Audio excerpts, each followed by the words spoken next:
Salam müəllimlər. Bugünkü mövzumuz 9-cu sinif dərsliyindən 17-ci mövzu elektron texnologiyaları paltaryan maşının idarə edilməsinin əsasıdır olacaqdır.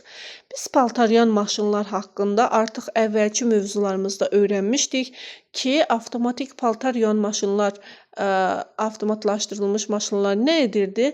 İnsan əməyini yüngülləşdirirdi. Yəni paltarları maşına yığıb, yuucu tozunu əlavə edib və uyğun proqramı seçmək kifayət edirdi ki, paltarlarımız yuyulsun. Paltaryan maşınlar bu müasirlər nə ilə idarə olunur?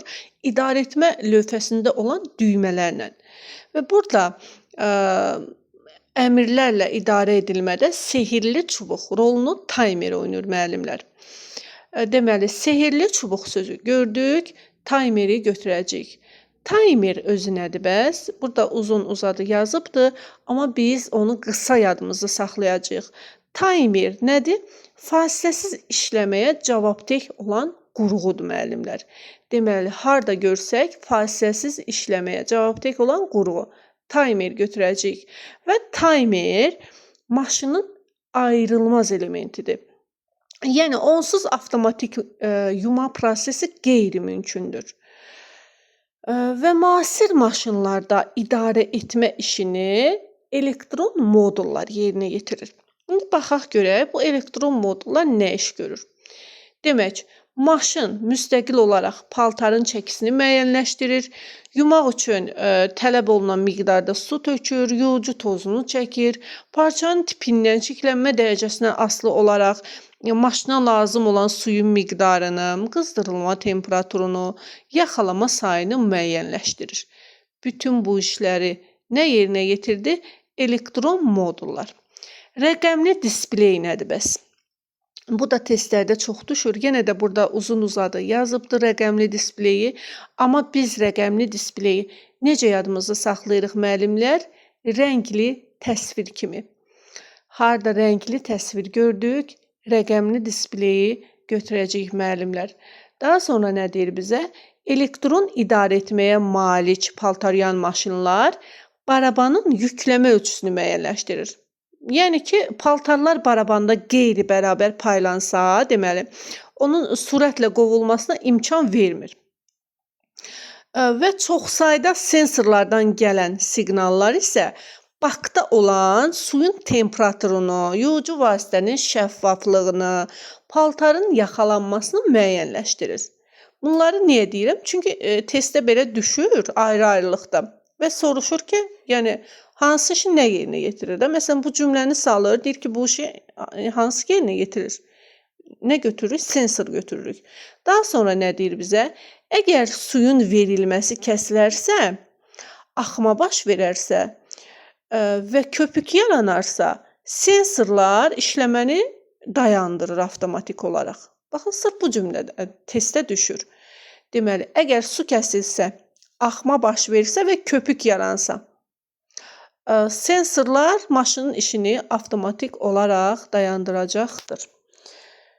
Və sensor nə deməkdir bəs müəllimlər? Burada yenə sensoru uzun-uzadı yazıbdır. Biz necə yadımızda saxlayırıq bunu?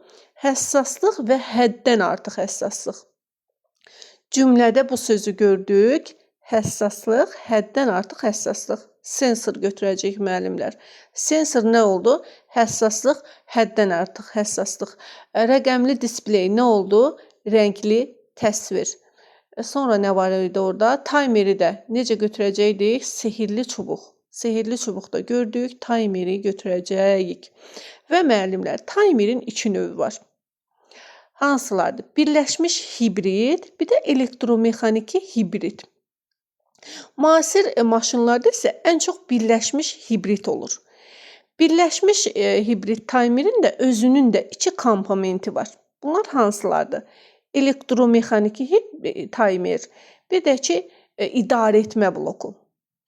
Deməli, şəkil 2-də göstərib işarələmişəm mən burada.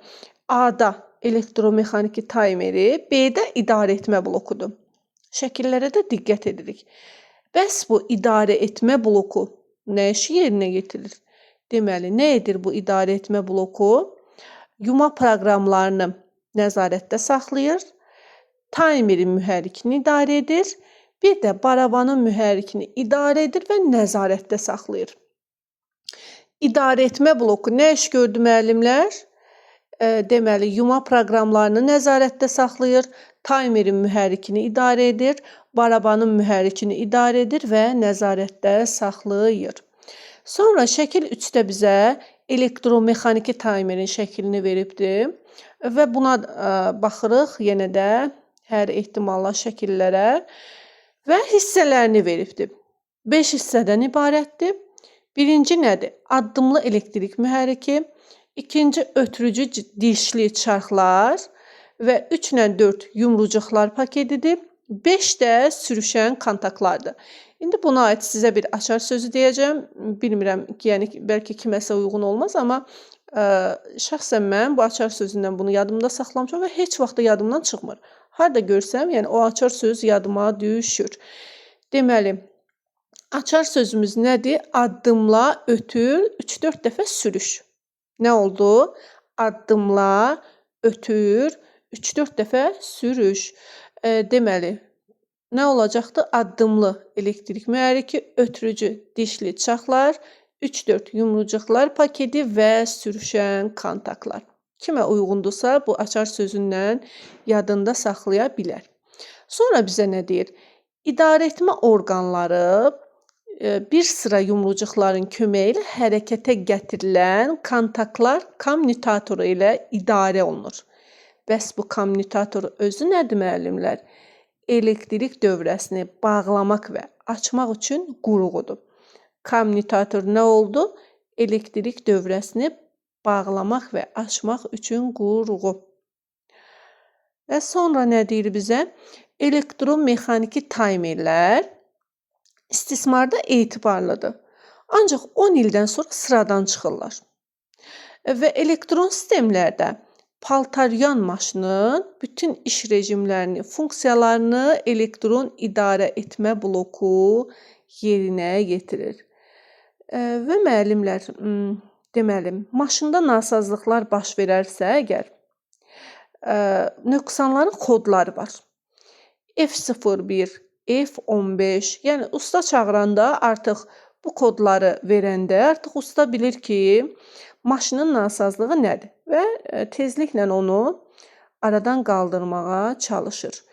Elektron idarə etmənin zəif cəhəti odur ki, müəllimlər, yəni ki, gərginlik fərqlərinə dayanıqsız olur. Elektrikə, yəni işıq zəif olanda, məsələn, işləmir də çətin olur. Gərginlik fərqinə dayanıqsız olur. Və bunu da aradan qaldırmaq üçün nə məsləhət görülür? Xüsusi sabitləşdirici qurğudan istifadə etmək məsləhət görülür. Yəni elektriki sabitləşdirir həmin qurğular, rahat istifadə olunur. Dərsimiz bu qədər müəllimlər. Hər birinizə uğurlar.